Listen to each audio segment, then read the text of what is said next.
सौहार्दं प्रकृतेः शोभा। 10वीं कक्षायाः संस्कृतपाठ्यपुस्तक शेमुषी इत्यस्य 7मः पाठः। सौहार्दम् अर्थात मैत्री भावः, प्रेम पूर्ण मैत्री भावः। संस्कृत भाषा में सुहृद शब्द का अर्थ होता है मित्र। इसी से बना हुआ शब्द है सौहार्द अर्थात स्नेहपूर्ण मित्रता। स्नेहपूर्ण मित्रता से ही प्रकृति की सुंदरता है, अर्थात इस सृष्टि के सभी जीव सभी प्राणी आपस में प्यार से मिलजुल कर रहें, तभी यह सृष्टि सुंदर है। तर्हि आगच्छ अस्य पाठस्य अधिगम प्रतिफलानि पश्यामः। Learning outcomes. पाठ पढ़कर छात्र प्रकृति में सभी प्राणियों का यथास्थान महत्व होता है यह बता सकेंगे। आपस में मिलकर रहने से ही जीवन सुखमय होता है, कलह से नहीं, इस विषय में लिख सकेंगे। पाठ में आने वाले नवीन शब्दों कृतांत, परभृत, जलपसी, कराल वक्त्र, शफरी आदि के अर्थ बता सकेंगे। पाठ की कथा का सार लिख सकेंगे। तो ये आज के 4 लर्निंग आउटकम्स हैं। आप इस पाठ में पशु पक्षियों के मध्य संवाद वार्तालाप के माध्यम से यह निष्कर्ष प्राप्त होता है कि सभी प्राणी आपस में मिलजुल कर रहें, सभी एक दूसरे पर निर्भर हैं, हर किसी का अपनी अपनी जगह महत्व होता है। हर पशु पक्षी, हर प्राणी, हर जीव जंतु अपनी अपनी जगह महत्वपूर्ण है। तो ये इस पाठ में पढ़ने से निष्कर्ष निकलता है और सबके मिलकर रहने से ही सबको सुख प्राप्त हो सकता है, आपस में कलह करने से नहीं। तो इन अधिगम उद्देश्यों की, इन अधिगम परिणामों के लिए आओ ये पाठ पढ़ें। सौहार्दम प्रकृतेः शोभा। मित्रता से ही प्रकृति की सुंदरता है। अयं पाठः परस्परं स्नेह सौहार्दपूर्णः व्यवहारः स्यात् इति बोधयति। यह पाठ आपस में प्रेम और मित्रतापूर्ण व्यवहार होना चाहिए ऐसा बताता है। स्नेह माने प्रेम और सौहार्द माने मित्रता। सम्प्रति वयं पश्यामः यत् समाजे जनाः आत्म अभिमानिनः संजाताः। इस समय हम देखते हैं कि समाज में लोग अपने आप पर अभिमान करने वाले हो गए हैं, अर्थात घमंडी हो गए हैं। ते परस्परम तिरस्कुर्वन्ति। वे एक दूसरे का तिरस्कार करते हैं, एक दूसरे को नीचा दिखाते हैं, एक दूसरे की उपेक्षा करते हैं।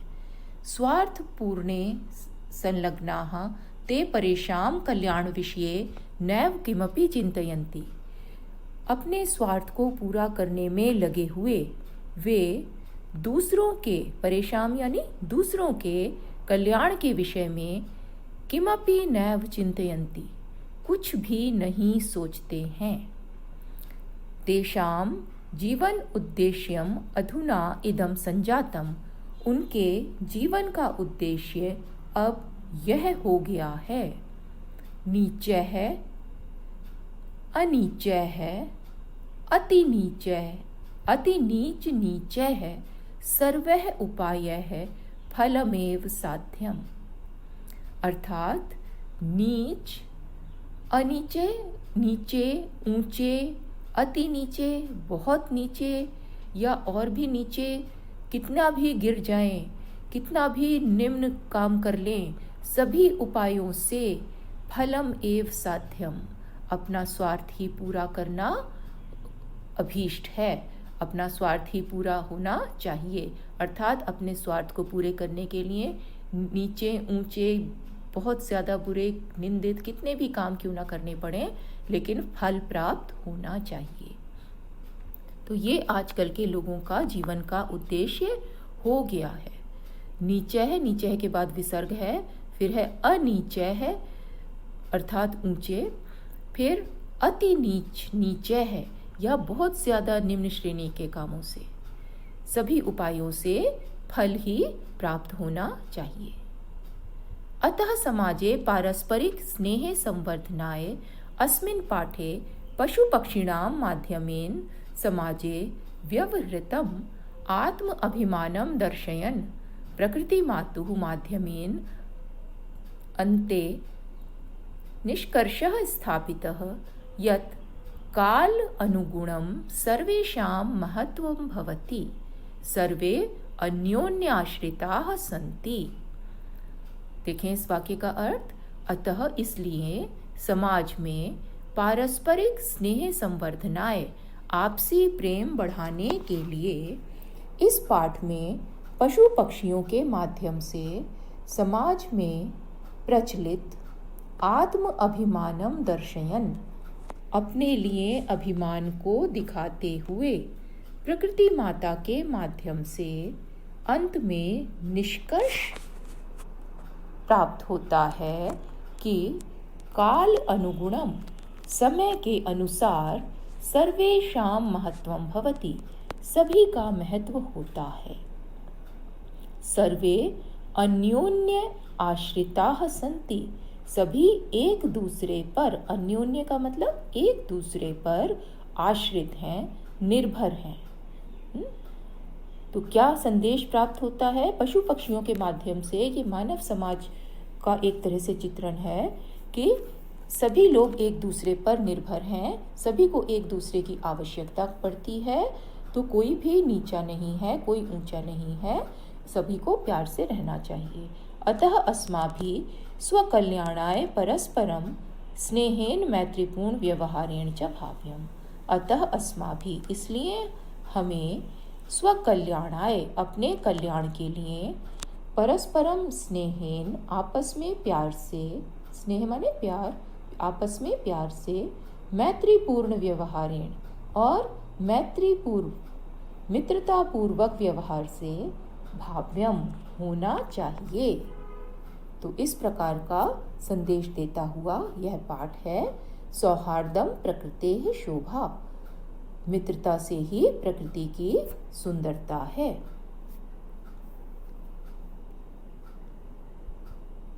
अब पाठ प्रारंभ होता है। वनस्य दृश्यम समीपे एव एका नदी वहति। वन का दृश्य है, समीपे एव, पास में ही, एक नदी बहती, एका नदी, एक नदी बह रही है, एव प्लस एका। एकः सिंह सुखेन विश्राम्यते, एक शेर सुख से विश्राम कर रहा है। आप देख रहे हैं चित्र में, शेर लेटा हुआ विश्राम कर रहा है। तदैव एकः वानरः आगत्य तस्य पुच्छं धुनाति, तभी एक वानर आकर उसकी पूंछ घुमा देता है। धुनाति, धुनाति माने घुमा देना, पकड़कर जोर से घुमा देना। क्रुद्धः सिंह तम प्रहर्तुम इच्छति, क्रोधित शेर उसको प्रहर्तुम, मारने की इच्छा करता है। प्रउपसर्ग और ह्रे धातु है प्रहार करने के अर्थ में, तो क्रोधित शेर उसको मारने की इच्छा करता है। परम वानरः तु, वानरः के बाद विसर्ग है, वानरः तु कूर्दित्वा वृक्षम आरूढ़, परंतु बंदर तो कूदकर वृक्ष पर चढ़ गया। तदैव, तभी, अन्यस्मात् वृक्षात् अपरः वानरः सिंहस्य कर्णम आकृष्य पुनः वृक्षोपरि आरोहति, तभी दूसरे वृक्ष से अपरः वानरः, दूसरा बंदर, सिंहस्य कर्णम आकृष्य, शेर का कान खींचकर पुनः वृक्ष उपरि आरोहति, फिर वृक्ष के ऊपर चढ़ जाता है। तो एक बंदर आया, उसने पूंछ घुमा दी, दूसरा बंदर आया और उसका कान खींचकर, शेर का कान खींचकर फिर से वृक्ष के ऊपर चढ़ जाता है। एवमेव वानराः वारं वारं सिंहम तुदन्ति, इस प्रकार बंदर बार बार सिंह को परेशान कर रहे हैं। तुदंती माने तंग कर रहे हैं। क्रुद्ध सिंह इतस्ततः धावति, क्रोधित शेर इधर उधर दौड़ता है। गर्जति, गरजता है। परम किमपि कर्तुम असमर्थः एव तिष्ठति, परंतु कुछ भी करने में असमर्थ ही रहता है। तिष्ठ का अर्थ है रहना। तो अनेक अर्थों में आती है तिष्ठ धातु। तो परंतु किमपि कर्तुम, कुछ भी करने में असमर्थः, कर्तुम के बाद अ है, असमर्थः एव तिष्ठति, असमर्थ ही रहता है। वो उन वानरों का कुछ नहीं कर सकता, क्योंकि वानर उसको तंग करके बार बार वृक्ष पर चढ़ जाते हैं। वानराः हसन्ति, बंदर हंसते हैं। वृक्षोपरि च विविधाः पक्षिणः अपि सिंहस्य एतादृशीं दशां दृष्ट्वा हर्षमिश्रितं कलरवं कुर्वन्ति। बंदर हंसते हैं और वृक्ष ऊपरी, संधि है, वृक्ष के ऊपर विविध पक्षी बैठे हुए, अनेक पक्षी भी सिंह शेर की ऐसी दशा देखकर हर्ष मिश्रितम कलरवम कुर्वन्ति, खुशी से भरा हुआ कलरव करते हैं। कलरव यानी पक्षियों की आवाज, पक्षियों का चहचहाना कलरव कहलाता है। दृष्टवा कत्वा प्रत्यय है, वृक्षोपरि में संधि है, पक्षिणः शब्द बहुवचन है। कलरव माने चहचहाहट। निद्रा भंग दुखेन वनराजः सन अपि तुच्छ जीवः आत्मनः एतादृश्या दुर्वस्थया श्रान्तः सर्वजंतून् दृष्ट्वा पृच्छति। निद्रा भंग दुखेन, नींद के भंग हो जाने के दुख से, आराम करने लेटा था ना शेर, तो नींद उसकी भंग हो गई, उसे सोने नहीं दे रहे, उसे विश्राम नहीं करने देते। तो निद्रा भंग दुखेन, निद्रा के भंग होने के, टूट जाने के दुख से, वनराजः सन अपि, वनराज होता हुआ भी, सत प्लस अपि, सत का त न में चेंज हो गया अपि आने से, सत प्लस अपि, सत माने होते हुए भी, तुच्छ जीव है, छोटे जीवों के द्वारा, आत्मनः अपनी, एतादृश्या दुर्वस्थया ऐसी बुरी हालत से, दुरवस्थया बुरी हालत से, तृतीया लगी है शब्द में, श्रान्तः थका हुआ, सर्व जंतून दृष्ट्वा पृच्छति, सभी जंतुओं को देखकर पूछता है। निद्रा भंग हो जाने के दुख से वनराज होता हुआ भी तुच्छ जीवों के द्वारा अपनी ऐसी बुरी अवस्था से थका हुआ सभी जंतुओं को देखकर पूछता है। तो शेर बेचारा परेशान हो गया। देखो यहाँ बीच बीच में समास भी आते हैं। तो वनराजः, वनस्य राजः, निद्रा भंग दुखेन, निद्रायाः भंग दुखेन हो सकता है ना। तो इस तरह से बीच बीच में समास, विशेषण, विशेष्य वगैरह ये संधियां आ रही हैं, मैं बताती जाती हूँ आपको संधियां। सिंह क्रोधेन गर्जन, क्रोध से गरजता हुआ। भो अहम वन राजा, अरे मैं वन का राजा हूँ। किम भयम न जायते, क्या डर नहीं लगता। किमर्थम माम एवं तुदंती सर्वे मिलित्वा, किमर्थम क्यों, सर्वे मिलित्वा सब मिलकर, माम एवं तुदंती मुझको, माम माने मुझको, एवं इस प्रकार, तुदंती परेशान कर रहे हैं। क्यों सब मिलकर मुझे इस प्रकार परेशान कर रहे हैं। एकः वानरः, एक वानर, यतः त्वं वनराजः भवितुं तु सर्वथा अयोग्यः, क्योंकि तुम वनराज होने के लिए तो हर प्रकार से अयोग्य हो। सर्वथा अयोग्य, हर प्रकार से अयोग्य हो। सर्वथा के बाद कोई विसर्ग नहीं आएगा, सिर्फ आ की मात्रा है और आगे अयोग्य है, ये संधि है, स्वर संधि है, विसर्ग संधि नहीं है ये। राजा तु रक्षकः भवति परम भवान तु भक्षकः, राजा तो रक्षक होता है, रक्षक अर्थात रक्षा करने वाला, परंतु भवान तु भक्षकः, परंतु आप तो भक्षण करने वाले, खा जाने वाले हो। अपि च और भी, स्वरक्षायाम अपि समर्थः न असि, अपनी रक्षा में भी समर्थ नहीं हो। तर्हि कथम अस्मान रक्षिष्यसि, तो कैसे हम सबको बचाओगे। देखो वानर शेर को परेशान कर रहे हैं और शेर अपनी रक्षा भी नहीं कर पा रहा है, तो वो अन्य जीव जंतुओं को कैसे बचाएगा। एतत् प्रश्नम एव वानराः पृच्छन्ति। अन्यः वानरः, किम न श्रुता त्वया पंचतंत्रोक्तिः, क्या तुमने पंचतंत्र की कहावत नहीं सुनी। पंचतंत्र पशु पक्षियों की कथाओं का एक बड़ा प्रसिद्ध ग्रंथ है, आप सब जानते हैं। तो दूसरा वानर पूछ रहा है कि क्या तुमने पंचतंत्र की उक्ति या कहावत नहीं सुनी? यो न रक्षति वित्रस्तान पीड्यमानान परः सदा जंतून पार्थिव रूपेण सकृतांतो न संशयः। यो जो सदा हमेशा पीड्यमानान वितस्त्रान पीड्यमानान जंतून, वित्रस्तान माने डरे हुए, और पीड्यमानान पीड़ित होते हुए, डरे हुए और पीड़ित होते हुए जंतुओं को, ये जंतून के दोनों विशेषण हैं, जो डरे हुए और पीड़ित होते हुए जंतुओं को सदा न रक्षति नहीं बचाता है, स वह पार्थिव रूपेण कृतांतः, पार्थिव रूपेण मनुष्य के रूप में, कृतांत, कृतांत अर्थात यमराज है, वह मनुष्य के रूप में यमराज है, न संशयः, इसमें कोई संदेह नहीं है। फिर से देख लो इस वाक्य को।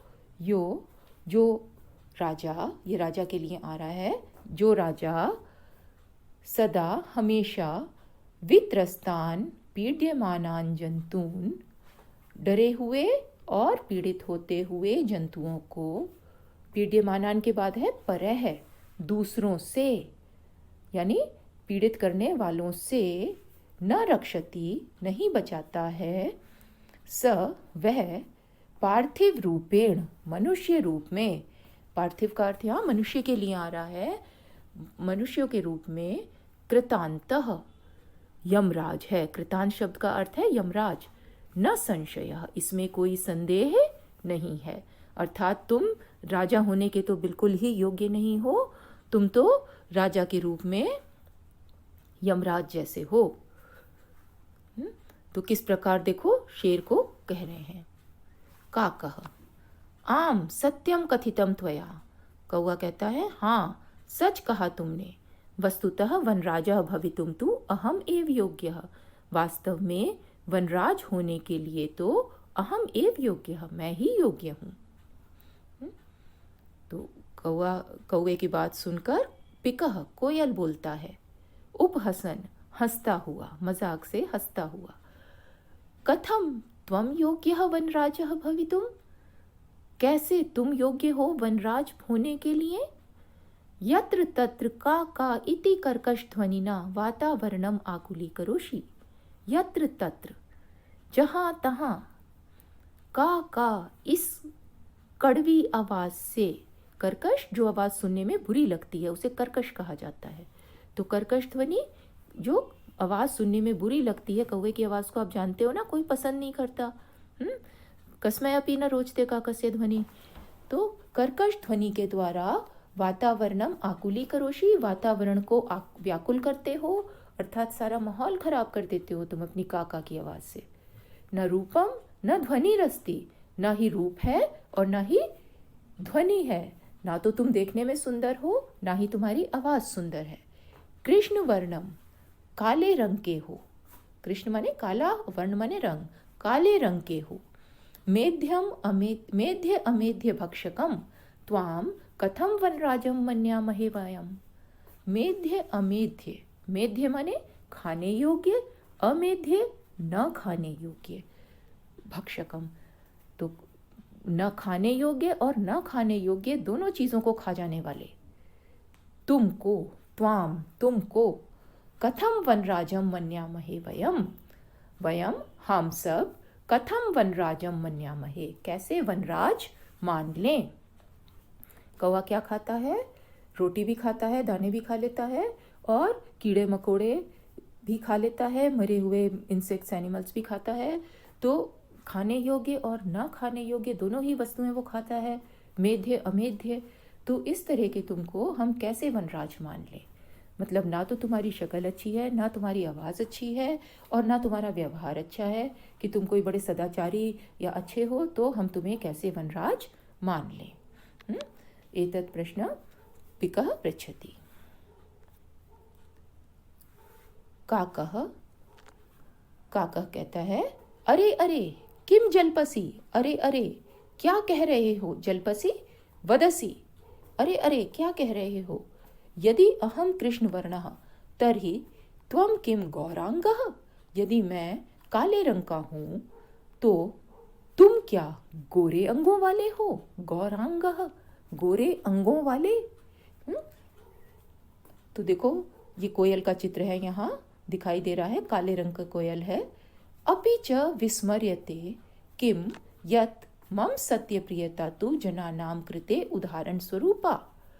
अपि च और भी, विस्मर्यते किम क्या भूल गए हो, यत् कि मेरी सत्यप्रियता तो जनानां कृते लोगों के लिए उदाहरण स्वरूपा उदाहरण स्वरूप है, कि मैं कितना सच बोलने वाला प्राणी हूँ, ये तो लोगों के लिए उदाहरण स्वरूप है। तो कौवा क्या सच बोलने वाला होता है? देखो कैसे अपना उदाहरण बता रहा है कि मैं सच बोलने वाला हूँ। अनृतम वदसी चेत काकः दशेत। अनृतम माने झूठ, झूठ बोलोगे तो कौवा काटेगा। ये कहावत लोगों में प्रचलित है ना। तो कौवा इसी बात को कहकर कह रहा है, देखो कि अगर झूठ बोलने पर कौवा काटता है तो मैं कितना सत्य प्रिय हूँ, अर्थात मैं सत्य से प्रेम करने वाला हूँ। इति प्रकारेण अस्माकं परिश्रमः ऐक्यं च विश्व प्रथितम्। हमारा परिश्रम, हमारी मेहनत और एकता तो विश्व प्रथितम, संसार में प्रसिद्ध है। प्रथित माने प्रसिद्ध। अपि च काकचेष्टः विद्यार्थी एव आदर्श छात्रः मन्यते। और भी कौवे की जैसी चेष्टा वाला, चेष्टा माने काम करने वाला, कौवे की जैसा काम करने वाला एक्टिव विद्यार्थी ही आदर्श छात्र माना जाता है। कौवा कितना एक्टिव होता है कि हमें बाहर पता नहीं चलता कहाँ कौवा बैठा है, लेकिन कहीं रोटी आप डालें, कहीं कुछ करें तो कौवा दूर से कहीं से देख लेता है और उसको तुरंत आकर उठाकर ले जाता है। तो इस प्रकार ही इस तरह का विद्यार्थी जिसकी अपने उद्देश्य पर पूरी एकाग्रता हो, इस तरह का विद्यार्थी ही आदर्श छात्र माना जाता है। संस्कृत में एक श्लोक है, काकचेष्टः बको ध्यानम श्वान निद्रा। इस तरह से करके उन्होंने विद्यार्थी के 5 लक्षण बताए गए हैं कि अच्छा विद्यार्थी कैसा होना चाहिए। तो उसी का उदाहरण यहाँ दिया गया है। तो इस तरह कौवा और कोयल आपस में बातचीत करते हैं। पिकः अलम अलम अति विकथनेन। अलम अलम बस करो, अति विकथनेन अधिक बड़ाई करने से। विकथन माने अपनी प्रशंसा करना, अधिक प्रशंसा करने से बस करो। किम विस्मर्यते यत् क्या भूल गए हो कि काकः कृष्णः पिकः कृष्णः को भेदः पिक काकयोः वसंत समये प्राप्ते काकः काकः पिकः पिकः। कौवा काला होता है, कोयल भी काला होता है। पिक काकयोः कोयल और कौवे में क्या भेद है? को भेदः पिक है ना, पिक काकयोः ये समास है, द्वंद्व समास। वसंत समये प्राप्ते वसंत का समय आ जाने पर, प्राप्त होने पर, काकः काकः पिकः पिकः कौवा कौवा होता है और कोयल कोयल। तो ये श्लोक तो आप लोगों ने पहले पढ़ा हुआ है। तो इसका देखो समास विग्रह क्या है, पिकः च काकः च तयोः। तयोः पीछे इसलिए लगाएंगे क्योंकि ये सप्तमी द्विवचन का शब्द है कि तो हमें पीछे उसका तत् का सर्वनाम रूप लगाकर इसका विग्रह किया जाएगा। पिकः च काकः च और तयोः। तो काकः, तो दोनों देखो एक दूसरे पर आरोप प्रत्यारोप लगा रहे हैं, एक दूसरे को कह रहे हैं और अपनी प्रशंसा करते हैं, दूसरे को नीचा दिखाने की कोशिश करते हैं। काकः रे परभृत अहम यदि तव संततिम न पालयामि तर्हि कुत्र स्युः पिकाः। हे दूसरों पर पलने वाली, यदि मैं तुम्हारी संतानों को न पालूं तर्हि कुत्र स्युः पिकाः, तो पिका कोयलें कुत्र स्युः कहाँ से हों। तो अतः अहम एव करुणापरः पक्षी सम्राट काकः, इसलिए अहम एव मैं ही करुणापरः अत्यधिक दयालु करुणा करने वाला पक्षियों का सम्राट कौवा हूँ। तो आप लोगों ने सुना होगा कि कोयल बहुत आलसी पक्षी होता है और अपना घोंसला अपना नेस्ट नहीं बनाता, और कौवे के घोंसले में अंडे देता है।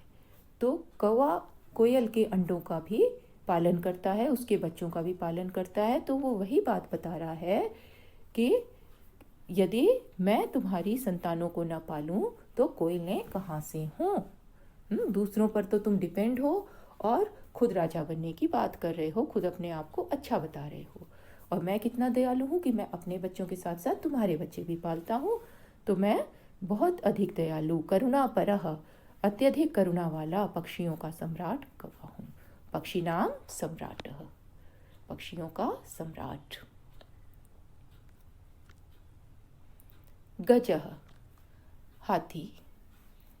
समीपतः एव आगच्छन्, पास ही आकर, अरे अरे सर्वं संभाषणं शृण्वन् एव अहम अत्र आगच्छम्, अरे अरे सारा भाषण सुनता हुआ ही, शृण्वन् एव अहम सुनता हुआ ही मैं, अत्र आगच्छम् यहाँ आया हूँ।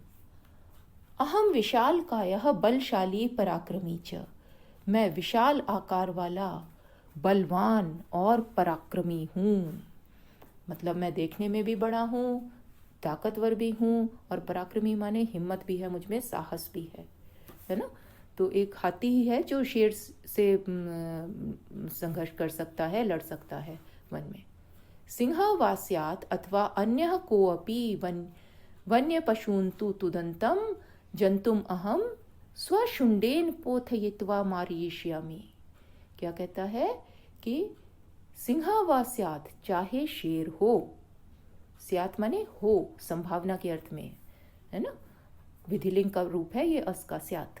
चाहे शेर हो अथवा अन्यः कोऽपि, अथवा दूसरा कोई भी, वन्य पशून् तु तुदन्तं जन्तुम, वन्य पशुओं को, जंगल के पशुओं को, तुदंतम तंग करने वाले, परेशान करने वाले जंतु को, अहम मैं, स्वशुंडेन पोथयित्वा अपनी सूंड के द्वारा लपेट कर, पोथयित्वा लपेट कर, मारयिष्यामि मारूंगा। वन के जंगल के पशुओं को यदि कोई भी तंग करेगा तो मैं उसे अपनी सूंड में लपेट कर मारूंगा। किम अन्यः को अप्यस्ति एतादृशः पराक्रमी, क्या अन्य कोई भी है ऐसा पराक्रमी, क्या कोई और भी ऐसा पराक्रमी है। किम के बाद अन्य है, को अपि अस्ति, कह प्लस अपि प्लस अस्ति, क्या अन्य कोई भी ऐसा पराक्रमी है जैसा मैं हूँ। अतः अहम एव योग्यः वनराज पदाय, इसलिए मैं ही वनराज के पद के योग्य हूँ। तो कौवा, कोयल और फिर गज, ये बारी बारी से वनराज होने की बात कर रहे हैं। वानरः, अब वानर जो अभी तक इनकी बातें सुन रहा था वो फिर आ जाता है बीच में। अरे अरे एवं, वाह क्या ऐसी बात है। शीघ्रमेव गजस्य अपि पुच्छम विधूय वृक्षोपरि आरोहति, जल्दी से हाथी की भी पूंछ घुमाकर वृक्ष के ऊपर चढ़ जाता है। वानर ने कहा अच्छा तुम बहुत बलशाली हो, मैं बताता हूँ। तो आता है और हाथी की भी पूंछ घुमाकर वृक्ष के ऊपर चढ़ जाता है।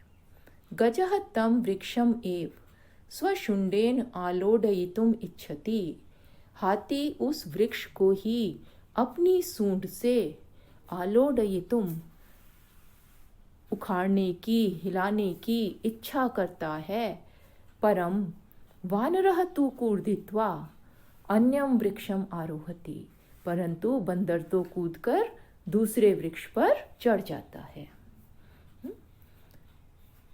एवं गजम वृक्षात् वृक्षं प्रति धावन्तं दृष्ट्वा सिंह अपि हसति वदति च। एवं इस प्रकार गजम हाथी को वृक्षात् वृक्षम प्रति धावंतम एक वृक्ष से दूसरे वृक्ष की ओर दौड़ते हुए देखकर सिंह अपि हसति वदति च, शेर भी हंसता है और बोलता है। तो बच्चों, आपको कथा, ये नाटक रोचक लग रहा है ना, कि किस प्रकार देखो वानर परेशान कर रहे हैं, पहले शेर को फिर हाथी को। तो अब इस वानर इसकी हाथी की ये दशा देखकर कि हाथी एक वृक्ष से दूसरे वृक्ष की ओर दौड़ रहा है। क्यों दौड़ रहा है? क्योंकि वानर उसे तंग कर करके और दूसरे वृक्षों पर चढ़ते जा रहे हैं। तो उसको देखकर शेर भी हंसता है और बोलता है, सिंह भो गज, अरे हाथी, माम अपि एवं एव अतुदन एते वानराः। 5 शब्द हैं इसमें, माम प्लस अपि प्लस एवं प्लस एव अतुदन, माम अपि एवं एव, मुझको भी ऐसे ही, अतुदन परेशान किया, एते वानराः इन बंदरों ने, मुझको भी इस प्रकार ही इन बंदरों ने परेशान किया। अतुदन है यहाँ शब्द। वानरः एतस्मात् एव कथयामि यत् अहम एव योग्यः वनराज पदाय। एतस्मात् एव, इस कारण से ही कहता हूँ, यत् कि अहम एव योग्यः वनराज पदाय, कि मैं ही वनराज पद के लिए योग्य हूँ। येन विशालकायं पराक्रमिणं भयंकरं चापि सिंहं गजं वा पराजेतुं समर्था अस्माकं जाति। क्यों वनराज बनने के लिए योग्य हूँ? येन, जिससे, जिसके द्वारा विशालकाय और पराक्रमी, विशाल आकार वाले और बड़े पराक्रमी साहसी शूरवीर और भयंकर भी शेर अथवा हाथी भी पराजेतुम समर्था, इनको भी पराजित करने में समर्थ है हमारी जाति। अर्थात हमारी जाति इन भयंकर या विशालकाय पशुओं को भी हराने में समर्थ है। अतः वन्य जंतूनां रक्षायै वयमेव क्षमाः, इसलिए जंगल के जंतुओं की रक्षा के लिए वयम एव, हम ही समर्थ हैं। क्षमा का मतलब माफ करना नहीं है, क्षमा का मतलब समर्थ, सक्षम। हिंदी में स लगा के इसे प्रयोग करते हैं ना, सक्षमाः, हम ही समर्थ हैं। तो इस प्रकार ये वानर कहता है। एतत् सर्वं श्रुत्वा नदी मध्य स्थितः एकः बकः, यह सब सुनकर नदी के बीच में स्थित एक बक, बक माने बगुला, कहता है। तो बगुला क्या कहता है देखें।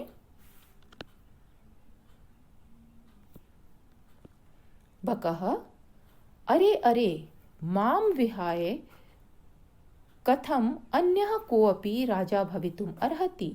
अरे अरे, मुझको छोड़कर कैसे अन्य कोई भी राजा हो सकता है, होने के योग्य है। अर्हति माने योग्य है। अहम तु शीतले जले बहुकाल पर्यन्तम अविचलः ध्यानमग्नः स्थित प्रज्ञ इव स्थित्वा सर्वेषां रक्षायाः उपायान् चिन्तयिष्यामि। मैं तो शीतल जल में बहुत समय तक, बहुकाल पर्यन्तम, बहुत समय तक, अविचलः, बिना विचलित हुए, बिना हिले डुले, ध्यान मग्नः, ध्यान में डूबा हुआ, स्थित प्रज्ञ इव, स्थिर बुद्धि वाले के समान, स्थित्वा खड़े होकर, सर्वेषां रक्षायाः उपायान् चिन्तयिष्यामि, सबकी रक्षा का उपाय, सबकी रक्षा के उपाय सोचूंगा। योजनां निर्मीय च स्वसभायां विविध पदम अलंकुर्वाणैः जंतुभिश्च मिलित्वा रक्षोपायान् क्रियान्वितान् करिष्यामि। और योजना बनाकर, योजनां च निर्मीय, और योजना बनाकर अपनी सभा में विभिन्न पदों पर अलंकृत अलंकृत करने वाले या विभिन्न पदों को शोभित करने वाले जंतुओं के साथ मिलकर, जंतु भी प्लस च, जंतुओं के साथ मिलकर रक्षा उपायान, रक्षा के उपायों को क्रियान्वितान करिष्यामि, क्रियान्वित करूँगा यानी लागू करूँगा। मैं पहले तो रक्षा के उपाय सोचूंगा और फिर उनको अपने सभासदों के द्वारा मिलकर, अपने मंत्री परिषद के लोगों के साथ मिलकर उनको क्रियान्वित करूँगा, लागू करूँगा। अतः अहम एव वनराज पद प्राप्तये योग्यः, इसलिए मैं ही वनराज पद को प्राप्त करने के लिए योग्य हूँ। तो इसकी बक का संवाद को देखें। आप देख रहे हैं बक कि जल में किस प्रकार खड़ा रहता है और वास्तव में ये आंख बंद करके खड़ा रहता है। सारा ध्यान इसका जल की हलचल पर होता है। जैसे ही कोई मछली नीचे जल में आती है तुरंत उसको ये पकड़ लेता है। तो इस तरह का ये ध्यान में लगा हुआ खड़ा होता है, लेकिन अपने आप को कह रहा है, देखो सेकंड लाइन में, अहम तो शीतले जले बहुकाल पर्यंतम, मैं तो शीतल जल में बहुत समय तक अविचलः, बिना विचलित हुए, ध्यान मग्न, ध्यान में डूबा हुआ, स्थित प्रज्ञ एव स्थित्वा, स्थित प्रज्ञ वाले व्यक्ति के समान खड़े होकर। स्थित प्रज्ञ क्या है बच्चों?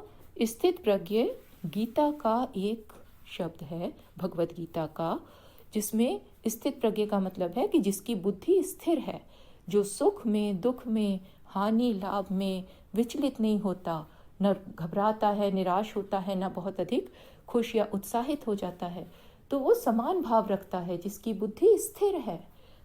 उसके लिए स्थित प्रज्ञ शब्द आया है। तो बक अपने आप की तुलना उस स्थित प्रज्ञ की अवस्था से कर रहा है कि किस प्रकार मैं स्थित प्रज्ञ के समान खड़ा होकर तो सबकी रक्षा के उपाय सोचूंगा ध्यान लगाकर। तो इस तरह ये अपने आप को वनराज होने के लिए योग्य बता रहा है। अब मयूर प्रवेश करता है। मयूरः वृक्षोपरितः साट्टहासपूर्वकम्, मयूर वृक्ष के ऊपर से, स अट्टहासपूर्वकम्, अट्टहास माने ऊंचे स्वर में हंसता हुआ। मोर की आवाज सुनी है आपने? तो मोर की आवाज बड़ी काफी मोटी होती है। तो वो उसी को कह रहे हैं अट्टहास पूर्वक। अट्टहास का अर्थ वैसे ऊंची हंसी होती है, जो अक्सर जैसे राक्षसों की या दैत्यों की हंसी कभी नाटकों में देखी हो, इस तरह की हंसी अट्टहास कहलाती है। तो अट्टहास करता हुआ, विरम विरम आत्मश्लाघायाः किम न, विरम विरम आत्मश्लाघायाः, अपनी प्रशंसा करने से, विरम रुक जाओ, रुक जाओ, श्लाघा माने प्रशंसा, आत्मश्लाघा अपनी प्रशंसा करने से रुक जाओ। किम न जानासि यत्, क्या नहीं जानते हो कि यदि न स्यान् नरपतिः सम्यक् नेता ततः प्रजा अकर्णधारा जलधौ विप्लवेत इहि नौरिव।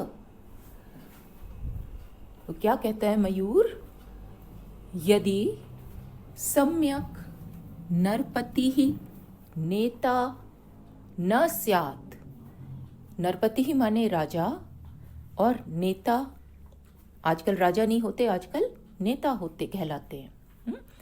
तो यदि सम्यक, अच्छा, सम्यक माने ठीक तरह से, अच्छे प्रकार का, यदि अच्छा राजा अथवा नेता न स्यात्, न हो, ततः प्रजा, तो प्रजा, अकर्णधारा जलधौ, कान तक के जल वाले सागर में, जलधौ माने सागर, जलधि सागर को कहते हैं और सप्तमी एक वचन का रूप है सागर में, कान तक के जल वाले सागर में, नौह इव, नौह प्लस इव विसर्ग का रहा हुआ है नौरिव में, नौह माने नौका, इव माने समान, नौका के समान, विप्लवेत डूब जाए, और इहि, इहि का मतलब है इस संसार में।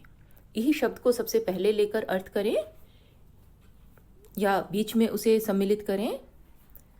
यदि सम्यक नेता नरपतिः न स्यात्, यदि अच्छा नेता या राजा न हो, ततः तो इह इस संसार में प्रजा अकर्ण धारा जलधौ कान तक के जल वाले, कान तक की ऊंचाई वाले जल के समुद्र में नौह इव विप्लवेत, नौका के समान डूब जाए। देखो कहने का भाव क्या है, कान तक की ऊंचाई वाला जल। सागर का जल गहरा नहीं है, सिर्फ कान तक की ऊंचाई वाला है कि अगर मनुष्य खड़ा हो तो उसके कान तक जल आए, लेकिन उतने ऊंचाई वाले जल में भी नौका डूब सकती है, तो उतने ही ऊंचाई वाले जल में भी नौका के समान प्रजा डूब जाए, अर्थात प्रजा का विनाश हो जाए। इसलिए अच्छा नेता बहुत आवश्यक है। तो अपने को वनराज बनाने के लिए ये अच्छे नेता के गुण या अच्छे नेता के बता रहे हैं और अपनी अपनी प्रशंसा कर रहे हैं। तो मयूर बक से कहता है, को न जानाती तव ध्यान अवस्थाम। अभी बक ने कहा ना कि मैं शीतल जल में बहुत समय तक बिना हिले डुले ध्यान में डूबकर मैं इस तरह खड़ा रहूंगा और प्रजा की रक्षा का उपाय सोचूंगा। तो ये मयूर कहता है, को न जानाती तव ध्यान अवस्थाम, कौन नहीं जानता तुम्हारे ध्यान की अवस्था को। स्थित प्रज्ञ इति व्याजेन वराकान मीनान छलेन अधिगृह्य क्रूरतया भक्ष्यसी। स्थित प्रज्ञ, जैसे कोई तुम महात्मा हो, इस इति व्याजेन, इस छल से, व्याज कहते हैं कृत्रिमता से कि इस ढोंग से, व्याज का मतलब ढोंग, दिखावा, पाखंड। तो स्थित प्रज्ञ इस प्रकार के पाखंड से, वराकान मीनान, बेचारे मछलियों को, छलेन अधिगृह्य, छल से पकड़कर, धोखे से पकड़कर, अधिगृह्य माने पकड़कर, क्रूरतया भक्ष्यसी, क्रूरता से खा जाते हो। अर्थात तुम कोई महात्मा नहीं हो जो आंख बंद करके जल में खड़े होकर कोई तपस्या कर रहे हो, तो ध्यान लगाकर तो तुम क्या करते हो कि बेचारे मछलियों को धोखे में रख के और उन्हें पकड़कर खा जाते हो। धिक त्वाम, तुम्हें धिक्कार है। तव कारणात् तु सर्वं पक्षिकुलम एव अवमानितम जातम। तव कारणात् तु, तुम्हारे कारण से तो सारा पक्षी कुल, सारा पक्षियों का परिवार, सारी पक्षी जाति, पक्षी कुलम एव, सारे पक्षियों की जाति ही, अवमानितम जातम, अपमानित हो गई है कि तुम्हारे जैसा पक्षी हमारे पक्षी समूह में है, तो इसलिए ये जैसे कि तुम सारे पक्षियों के नाम पर एक धब्बा हो, कलंक हो, तो तुम्हारी वजह से सारी पक्षी जाति, सारा पक्षियों का परिवार अपमानित हो गया है। तो इस तरह मयूर बक ने जो अपनी प्रशंसा की थी, मयूर उसको ही उसकी निंदा में बदल देता है। वानरः सगर्वम, देखो वानर अभी गया नहीं है, वही है। सगर्वम, गर्व के साथ। अतएव कथयामि, इसलिए ही कहता हूं, यत अहम एव योग्य वनराज पदाय, कि मैं ही योग्य हूं वनराज के पद के लिए। शीघ्रमेव मम राज्याभिषेकाय तत्परः भवन्तु सर्वे वन्यजीवाः। शीघ्रम एव, जल्दी ही, मेरे राज्याभिषेक के लिए तैयार हो जाएं सभी वन के प्राणी। तत्परः भवन्तु, तैयार हो जाएं सभी वन में रहने वाले प्राणी, है ना। किस लिए तैयार हो जाएं? मेरे राज्याभिषेक के लिए। मयूरः, अरे वानर, तूष्णीम भव, अरे बंदर चुप हो जाओ। तूष्णीम भव, चुप हो जाओ। कथम त्वम योग्यः वनराज पदाय, तुम कैसे योग्य हो वनराज पद के लिए। पश्यतु पश्यतु, देखो देखो, मम शिरसि राजमुकुटम इव शिखाम स्थापयता विधात्रा एव अहम पक्षीराजः कृतः। देखो देखो, मेरे सिर पर, शिरसि सिर पर, सप्तमी है, मेरे सिर पर राजमुकुटम इव, राजमुकुट के समान, शिखा स्थापित करते हुए, मोर की कलगी होती है ना उसके सिर के ऊपर, पंख से होते हैं, है ना, तो उसी को कह रहा है कि मेरे सिर के ऊपर राजमुकुट के समान शिखा स्थापित करते हुए, विधात्रा एव, विधाता के द्वारा, ईश्वर के द्वारा ही, अहम पक्षी राजः कृतः, मैं पक्षियों का राजा बनाया गया हूं। अतः वने निवसंतम माम वनराज रूपेण अपि दृष्टुम सज्जाः भवन्तु अधुना। इसलिए वन में रहते हुए या वन में रहने वाले मुझको वनराज रूप में भी देखने के लिए तैयार हो जाओ अब। सज्जाः माने तैयार, कि अब आप सब मुझे वनराज पद के रूप में देखने के लिए तैयार हो जाएं। यतः कथम को अपि अन्यः, संधि देख लो यहाँ, को अपि अन्यः विधातुः निर्णयम् अन्यथा कर्तुं क्षमः। यतः क्योंकि, कथम कैसे, को अपि अन्यः कोई भी दूसरा, किस प्रकार कोई दूसरा व्यक्ति, विधातुः निर्णयम् ईश्वर के निर्णय को, विधाता के निर्णय को, अन्यथा कर्तुं क्षमः दूसरे प्रकार करने में समर्थ है। क्षमः माने समर्थ, कि भगवान ने जो फैसला कर दिया, मेरे सिर पर राजमुकुट के समान शिखा बना दी, तो दूसरे किसी की क्या मजाल कि मेरी क्या कि भगवान के निर्णय को पलट कर उसे दूसरा कुछ कर दे। बकः स व्यंगम, व्यंग के साथ, अरे अहिभुक नृत्य अतिरिक्तम का तव विशेषता यत त्वाम वनराज पदाय योग्यम मन्यामहे वयम।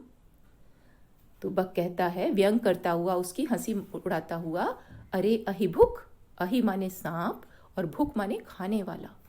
मोर सांप को खा जाता है, अरे सांप को खाने वाले, नृत्य अतिरिक्तम, नृत्य के सिवा, का तव विशेषता, तुम्हारी क्या विशेषता है, यत कि त्वाम वनराज पदाय, कि तुमको वनराज के पद के लिए योग्यम मन्यामहे वयम, योग्य मान लें हम, कि तुम नृत्य के अलावा और क्या तुम्हारी विशेषता है कि तुम्हें हम वनराज पद के लिए योग्य मान ले। कोई नाचने वाले को ही राजा बना दे, ऐसा तो नहीं ना होता। मयूरः यतः मम नृत्यम तु प्रकृतेः आराधना, क्योंकि मेरा नृत्य तो प्रकृति की आराधना है। आराधना यानी पूजा। आपको पता है कि जब बहुत अच्छा सुहावना मौसम होता है, आकाश में बादल आ जाते हैं और बहुत अच्छा वातावरण होता है, तो मोर अपने पंख फैलाकर नाचता है। तो किस तरह से करता, एक कहना चाहता है कि मैं तो प्रकृति की सुंदरता को देखकर मैं उसका सम्मान करते हुए नाचता हूँ। तो मेरा नृत्य तो प्रकृति की आराधना है। आराधना माने पूजा। पश्य पश्य मम पिच्छानाम अपूर्वम सौंदर्यम, देखो देखो मेरी पूंछों का अद्भुत सौंदर्य, अपूर्व सौंदर्य, कि जैसा पहले कभी तुमने देखा नहीं होगा, ऐसा अद्भुत सौंदर्य देखो। पिच्छान उद्घाट्य नृत्य मुद्रायाम स्थितः सन, पिच्छान उद्घाट्य पंख फैलाकर नृत्य मुद्रायाम स्थितः सन, नाचने की मुद्रा में, नाचने के लिए उस तरह से खड़ा होता हुआ। न कोऽपि त्रैलोक्ये मत् सदृशः सुंदरः, तीनों लोकों में कोई भी मेरे जैसा सुंदर नहीं है। देखो दूसरी विशेषता बता रहा है, नाचता तो बहुत अच्छा है और कह रहा है कि तीनों लोकों में कोई भी मेरे जैसा सुंदर नहीं है। वन्य जंतु नाम उपरि आक्रमणम कर्तारम तु अहम स्वसौंदर्येण नृत्येन च आकर्षितं कृत्वा वनात् बहिष्कार करिष्यामि। तो क्या देखो क्या उपाय बता रहा है कि वन्य जंतु नाम उपरि आक्रमणम कर्तारम, वन के जंतुओं के ऊपर आक्रमण करने वाले को तो मैं स्वसौंदर्येण नृत्येन च आकर्षितं कृत्वा, अपनी सुंदरता से और अपने नृत्य से आकर्षित करके वन से बाहर कर दूंगा। लड़ना नहीं है इसने, ये क्या कर रहा है कि मैं उन्हें अपनी सुंदरता में और अपने नृत्य से रिझाकर और वन से बाहर कर दूंगा। अतः अहम एव योग्यः वनराज पदाय, इसलिए मैं ही योग्य हूँ वनराज के पद के लिए। तो इसने भी वनराज के पद के लिए अपनी 3 विशेषताएं बता दी। और अपना दावा किया वनराज के पद के लिए। एतस्मिन्नेव काले व्याघ्र चित्रकौ अपि नदी जलम पातुम आगतौ एतम विवादम शृणुतः वदतः च। एतस्मिन् एव काले, इस ही समय, व्याघ्र चित्रकौ अपि, बाघ और चीता भी, नदी जलम पातुम आगतौ, नदी जल को पीने के लिए आए हुए बाघ और चीता भी, एतम विवादम शृणुतः वदतः च, इस विवाद को सुनते हैं और बोलते हैं। व्याघ्र कौन? बाघ। आपने देखा ना, लॉयन शेर दो तरह के होते हैं, है ना। और एक तो होता है जिसके खूब सारे वो बाल होते हैं आगे फेस पर, और दूसरा एक और भी बाघ होता है, उसे बाघ कहा जाता है। एक शेर, एक बाघ, और चित्रक होता है जिसके ऊपर लाइंस होती हैं। टाइगर कहते हैं, है ना, चीता कहते हैं हिंदी में, या संस्कृत में चित्रक, जिसके ऊपर लाइनिंग्स होती हैं। तो नदी का जल पीने के लिए आए हुए बाघ और चीता भी ये विवाद सुनते हैं और बोलते हैं।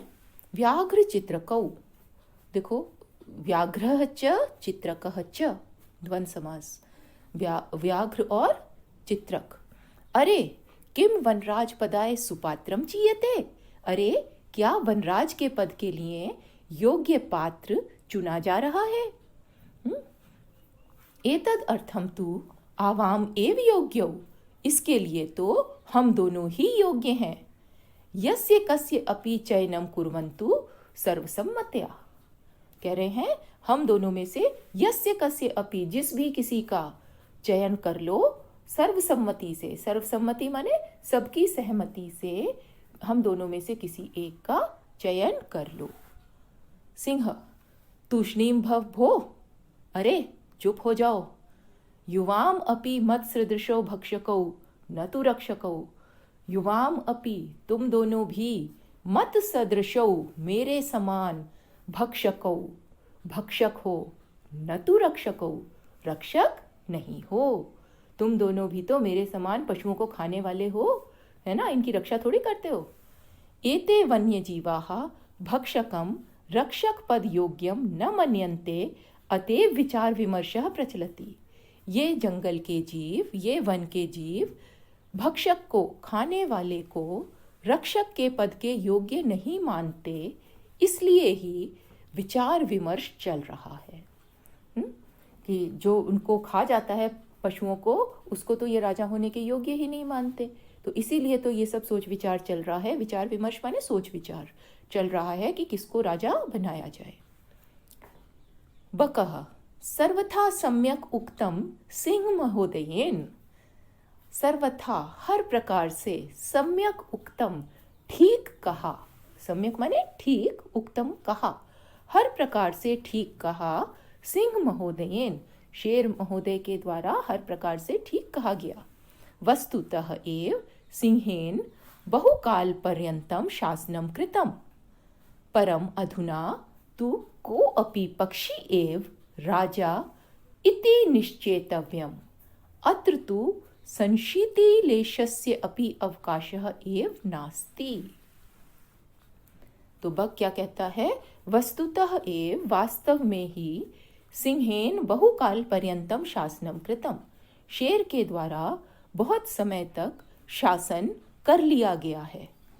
परम अधुना तु, पर अब तो, कोऽपि पक्षी एव राजा इति निश्चेतव्यम, कोई पक्षी ही राजा इस प्रकार निश्चित होना चाहिए।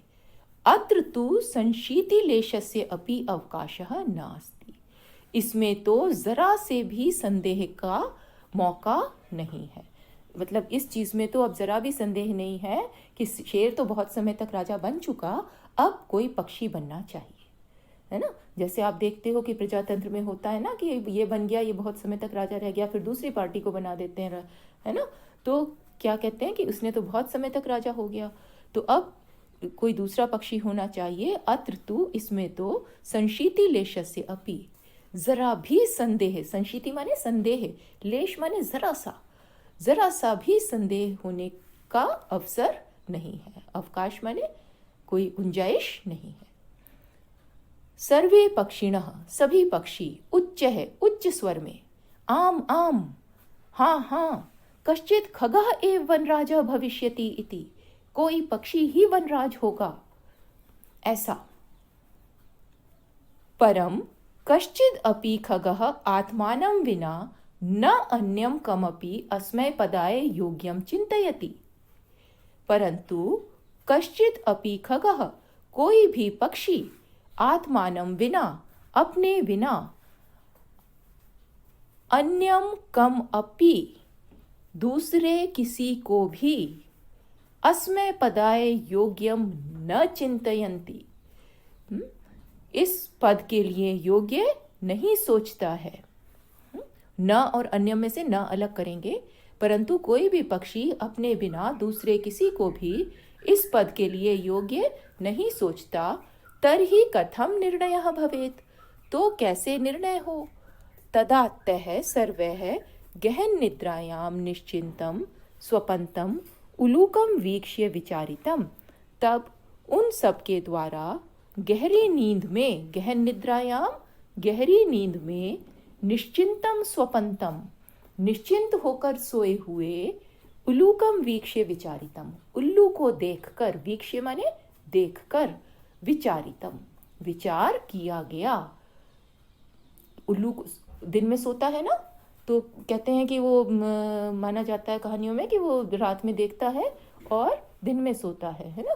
वास्तव में उल्लू की आंखें दिन के प्रकाश को उसको टॉलरेट करने में समर्थ नहीं होती, उसको सहन नहीं कर सकती, तो वो दिन में उसकी आंखें बंद रहती हैं।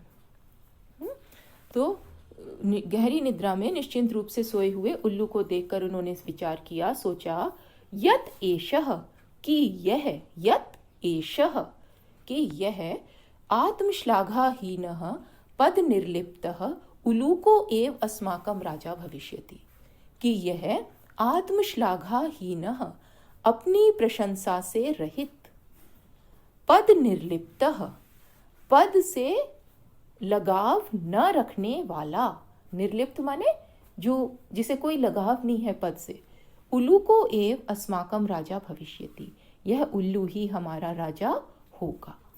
कि ना तो उल्लू कभी अपनी प्रशंसा करता है ना कभी इसे किसी पद का कोई लालच है ना। तो इस झगड़े में देखो उल्लू है भी नहीं है ना, तो ये कह रहे हैं कि यही हमारा राजा होगा। देखो इसे अपने लिए कुछ नहीं चाहिए तो इसी को राजा बना देते हैं।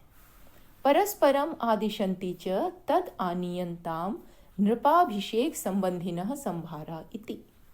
तो एक दूसरे को आदेश देते हैं तद आनीयन्ताम की क्या कहते हैं, आनीयन्ताम लाओ नृप अभिषेक संबंधिनः संभारा, राजा के अभिषेक से संबंधित, संभारा माने सामग्रियां, जो जो वस्तुएं चाहिए राजा का अभिषेक करने के लिए वो वस्तुएं आनीयन्ताम लाओ, नी धातु का लोट लकार। तो एक दूसरे को इस प्रकार आदेश देते हैं। सर्वे पक्षिणः सज्जायै गन्तुम इच्छन्ति तर्हि अनायास एव, सभी पक्षी सज्जा के लिए जाना चाहते हैं। सज्जा क्या, राज्याभिषेक के लिए तैयार होने के लिए, सज्जा माने तैयार होना, उसके लिए जाना चाहते हैं। तभी अनायास ही, तभी अचानक ही, काकः कौआ अट्टहास पूर्णेन स्वरेन, ऊंची हंसी से हंसते हुए स्वर में। तो निराशा से, दुख से, किसी प्रकार से देखो ऊंची हंसी हंस रहा है और उससे कह रहा है सर्वथा अयुक्तम एतत् यत् मयूर हंस कोकिल चक्रवाक शुक सारस आदिषु पक्षी प्रधानेषु विद्यमानेषु दिवान्धस्य अस्य कराल वक्त्रस्य अभिषेकार्थम सर्वे सज्जाः। वो कह रहा है कि इतने अच्छे अच्छे पक्षी हैं, उन सब को छोड़कर तो ये दिन में सोने वाले को राजा बनाने चले हो, है ना। देखो क्या कहता है, सर्वथा अयुक्तम एतत्, एतत् सर्वथा अयुक्तम, ये एतत् माने यह है, सर्वथा हर प्रकार से, अयुक्तम ठीक नहीं है, ये हर प्रकार से गलत है। यत, यन मयूर में यत निकलेगा, ता को ना हुआ है, यत की मयूर मोर, हंस कोयल, चक्रवाक, चक्रवाक पक्षी भी एक होता है, बड़ा सुंदर होता है ना, और शुक तोता, सारस, सारस यानी बक, आदिषु पक्षी प्रधानेषु, आदि प्रधान पक्षियों में के होने पर, विद्यमानेषु माने होने पर, आदि प्रधान पक्षियों के होने पर, दिवांधस्य अस्य, दिन में अंधे रहने वाले इस, दिवांध माने दिन में अंधे रहने वाले, कराल वक्त्रस्य, कराल भयंकर मुख वाले, वक्त्र माने मुख, चेहरा, कराल का मतलब है विकराल, भयंकर, भयंकर मुख वाले, अस्य अभिषेकार्थम सर्वे सज्जाः, इसके अभिषेक के लिए सभी तैयार हैं। तो इतने सभी प्रधान पक्षियों के होते हुए भी दिन में अंधे इस कराल वक्त्र के अभिषेक के लिए सभी तैयार हैं। पूर्णम दिनम यावत् निद्रायमाणः एव कथम अस्मान् रक्षिष्यति। पूर्णम दिनम यावत्, पूरे दिन तक, निद्रायमाणः, सोता हुआ, एषः कथम अस्मान् रक्षिष्यति, यह कैसे हमें बचाएगा, कि ये तो सारे दिन सोता रहता है, ये किस प्रकार हमें बचाएगा। वस्तुतस्तु, वास्तव में तो, स्वभाव रौद्रम अति उग्रम क्रूरम अप्रियवादिनम उलूकम नृपतिम कृत्वा कानु सिद्धि भविष्यति। वास्तव में तो स्वभाव से रौद्र, रौद्र माने भयंकर, अति उग्रम, अति उग्र स्वभाव वाले, क्रूरम, क्रूर, अप्रियवादिनम, खराब बोलने वाले, अप्रिय बोलने वाले। उल्लू की तो कोई आवाज भी नहीं ना अच्छी है। हाँ, उल्लूकम नृपतिम कृत्वा, उल्लू को राजा बनाकर, कानु सिद्धि भविष्यति, कौन सी सफलता होगी, कौन सी सिद्धि होगी। ततः प्रविशति प्रकृति माता, तभी प्रकृति माता प्रवेश करती है। प्रकृति माता सस्नेहम, स्नेह के साथ, प्यार से, भो भो प्राणिनः, अरे अरे प्राणियों, यूयम सर्वे एव मे संततिः, तुम सभी मेरी संतानें हो, है ना। तो देखो उल्लू की बुराई बता दी उन्होंने कि उल्लू को राजा बनाने से क्या होगा, है ना, कि सारे दिन तो वो सोता रहता है और वो अपनी किस प्रकार वो सबकी रक्षा करेगा, किस प्रकार वो राज करेगा। तो प्रकृति माता प्रेम से बोलती है, भो भो प्राणिनः, अरे अरे प्राणियों, यूयम सर्वे एव मे संततिः, तुम सभी मेरी संतानें हो। कथम मिथः कलहम कुर्वन्ति, क्यों आपस में कलह करते हो। मिथः माने आपस में कलह क्यों कर रहे हो। वस्तुतः सर्वे वन्यजीविनः अन्योन्याश्रितः, वास्तव में सभी वन के प्राणी एक दूसरे पर आश्रित हैं। सदैव स्मरत, हमेशा याद रखो। अन्योन्याश्रितः माने एक दूसरे पर आश्रित है, एक दूसरे पर निर्भर हैं।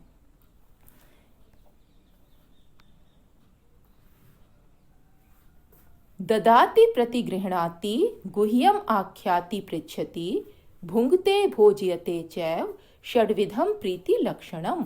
ददाति प्रतिगृह्णाति, जो देता है, प्रतिगृह्णाति और लेता है, वापस लेता है, गुह्यम आख्याति, गुप्त बातें आकर बताता है, पृच्छति, पूछता है, हालचाल पूछता है, हर तरह से आपका सब आपके आवश्यकताएं पूछता है, भुंगते, साथ भोजन करता है, भोज्यते, आपको आवश्यकता पड़ने पर खिलाता है, चैव षड्विधम प्रीति लक्षणम, इस प्रकार ये 6 प्रकार के प्रेम के लक्षण हैं। सर्वे प्राणिनः संवेद स्वरेण, सभी प्राणी इकट्ठे स्वर में, संवेद स्वरेण इकट्ठे स्वर में कहते हैं। मातः कथयति तु भवती सर्वथा सम्यक परम वयम भवतीं न जानीमः भवत्याः परिचयः कः। हे माँ, कहती तो आप हर प्रकार से ठीक हैं। कथयति तु भवती, भवती माने आप, कहती तो आप हर प्रकार से ठीक हैं, परंतु वयम भवतीं न जानीमः, हम सब आपको नहीं जानते। भवत्याः परिचयः कः, आपका परिचय क्या है। प्रकृति माता कहती है अहम प्रकृति ही युष्माकम सर्वेशाम जननी। तो अब प्रकृति माता इनके बीच में आ गई, पशु पक्षी आपस में लड़ रहे हैं, कलह कर रहे हैं, तो आकर प्रकृति माता समझा रही है अहम प्रकृति ही युष्माकम सर्वेशाम जननी, मैं प्रकृति तुम सबकी माँ हूँ। यूयम सर्वे एव में प्रियाः, तुम सभी मेरे प्रिय हो। सर्वेशाम एव मत कृते महत्वम विद्यते यथा समयम, सबका ही मेरे लिए महत्व है यथा समयम, सही समय पर, कि हर तुम में से हर कोई मेरे लिए महत्वपूर्ण है।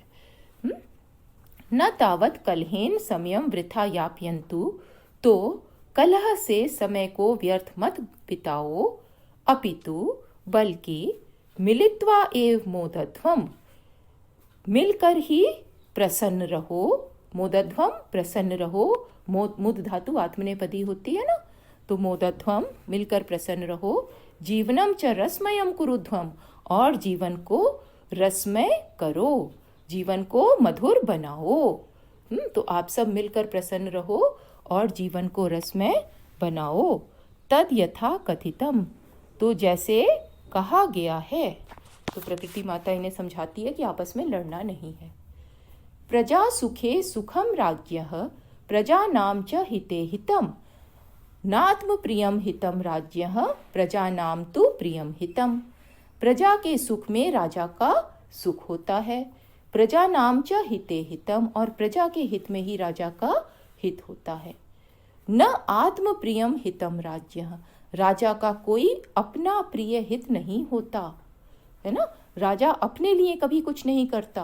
प्रजा नाम तु प्रियम हितम, जो प्रजा के लिए प्रिय हो, जो प्रजा के लिए अच्छा हो, हितकारी हो, वही राजा का हित होता है ना। तो नीति पूर्वक राजा वो है जो प्रजा की रक्षा करे और प्रजा के लिए जो जो चीजें हितकारी हैं उन कामों को करे। तो ये प्रकृति माता बता रही है। और भी कहती है अपिच, और भी, अगाध जल संचारी न गर्वम याति रोहितः, अंगुष्ठ उदक मात्रेण शफरी फुरफुरायते। तो मछली का उदाहरण दे रही है कि आप सब अपनी छोटी छोटी विशेषताओं को लेकर ही कितना गर्वित वाली बातें कर रहे हो। तो अगाध जल संचारी, बहुत गहरे, अगाध, जिसकी गहराई को नापा नहीं जा सकता, ऐसे जल में संचार करने वाली रोहित मछली, रोहू मछली, गर्वम न याति, घमंड को नहीं प्राप्त होती, वो घमंड नहीं करती, लेकिन अंगुष्ठ उदक मात्रेण शफरी फुरफुरायते, अंगुष्ठ उदक मात्रेण, अंगूठे जितने जल में, शफरी, शफरी छोटी सी मछली होती है ना, तो शफरी फुरफुरायते, फुदकती रहती है, फड़कती रहती है कि देखो मैं कितनी हूँ, है ना। तो छोटी छोटी चीज़ों को लेकर अपना घमंड दिखा रहे हो, तो अगर वास्तव में आपके अंदर कुछ है तो उसका आपको घमंड दिखाना नहीं है, ये कहने का भाव है। कि बहुत गहरे जल में विचरण करने वाली, संचारी माने विचरण करने वाली रोहित मछली घमंड को नहीं प्राप्त होती, लेकिन अंगूठे जितने, उदक माने जल, अंगूठे जितने जल में शफरी या छोटी मछली फड़फड़ाती है। अतः भवन्तः सर्वे अपि शफरीवत् एकैकस्य गुणस्य चर्चां विहाय मिलित्वा प्रकृति सौंदर्याय वन रक्षायै च प्रयतन्ताम्।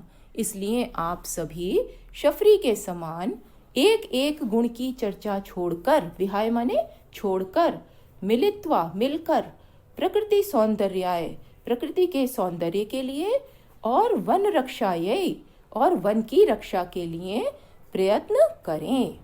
आप सब एक एक गुण की चर्चा छोड़ें और मिलकर प्रकृति की सुंदरता की रक्षा करें और वन की रक्षा के लिए प्रयत्न करें। सर्वे प्रकृति मातरम प्रणमंती, सभी प्रकृति माता को प्रणाम करते हैं। मिलित्वा दृढ़ संकल्प पूर्वम च गायंती, और मिलकर दृढ़ संकल्प, पक्के निश्चय से गाते हैं। प्राणिनाम जायते हानि परस्पर विवादतः, अन्योन्य सहयोगेन लाभस्तेषां प्रजायते। परस्परम विवादतः, आपस में विवाद करने से, आपस में लड़ने से, प्राणिनाम हानि ही जायते, प्राणियों की हानि होती है।